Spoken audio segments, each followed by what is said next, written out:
फिल्मी किस्से बाय राकेश में आपका स्वागत है। 29 अप्रैल legendary film maker Kedarnath Sharma की डेथ एनिवर्सरी होती है। आज के एपिसोड में केदार शर्मा की शुरू की जिंदगी के बारे में कुछ अनसुनी बातें आपके साथ शेयर करेंगे। एपिसोड में दी जा रही मैक्सिमम इंफॉर्मेशन केदार शर्मा की ही लिखी किताब the one and lonely Kedar Sharma से ली गई है।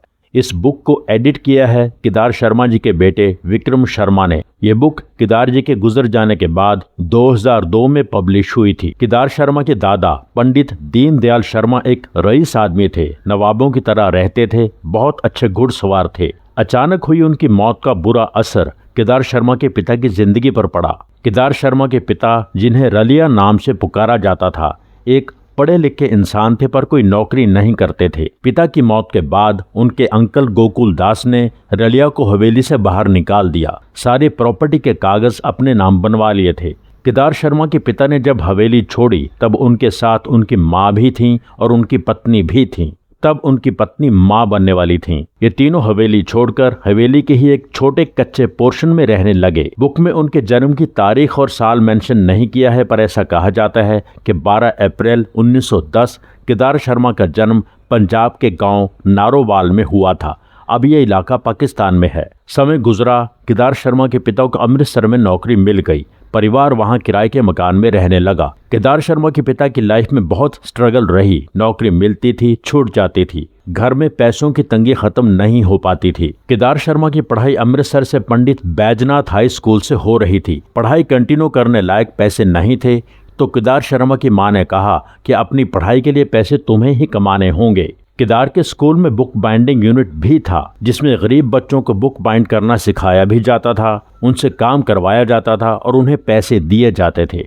2 घंटे काम करने के 25 पैसे। केदार शर्मा ने वहां बुक बाइंडिंग का काम शुरू कर दिया। स्कूल की छुट्टी के बाद वहां 2 घंटे काम करना होता था।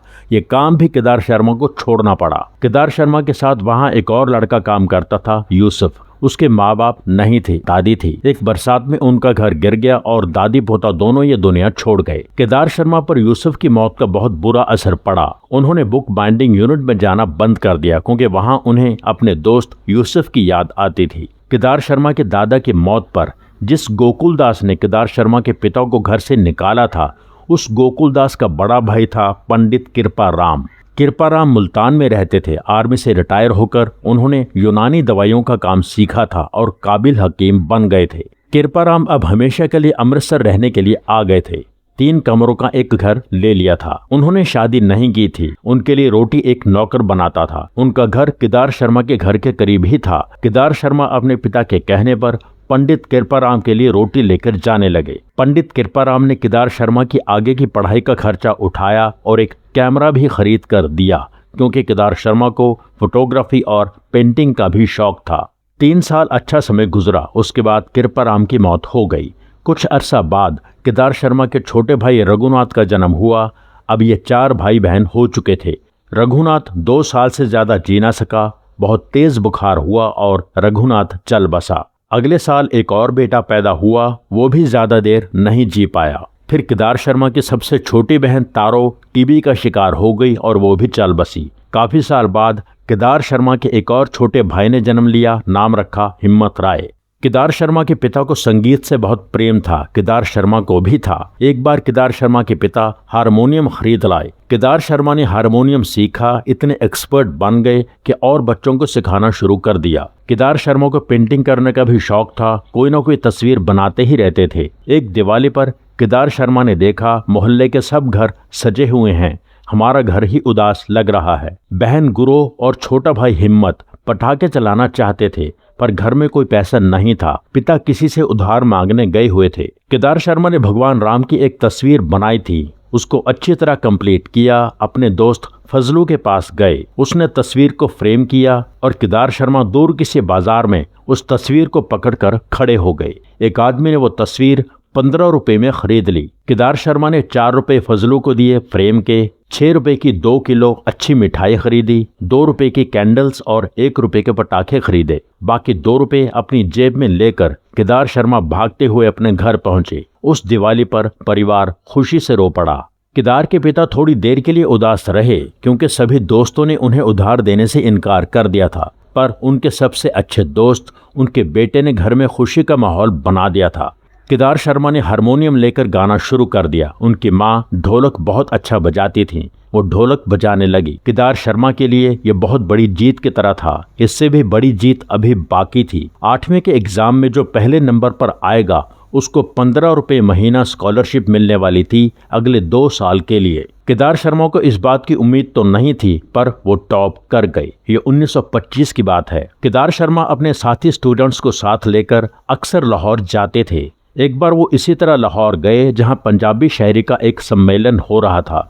वहां केदार शर्मा ने भी अपनी पोइम सुनाई और गोल्ड मेडल हासिल किया। 1927 में केदार की बहन गुरो की शादी हो गई। उसी साल केदार शर्मा की मैट्रिक कंप्लीट हुई।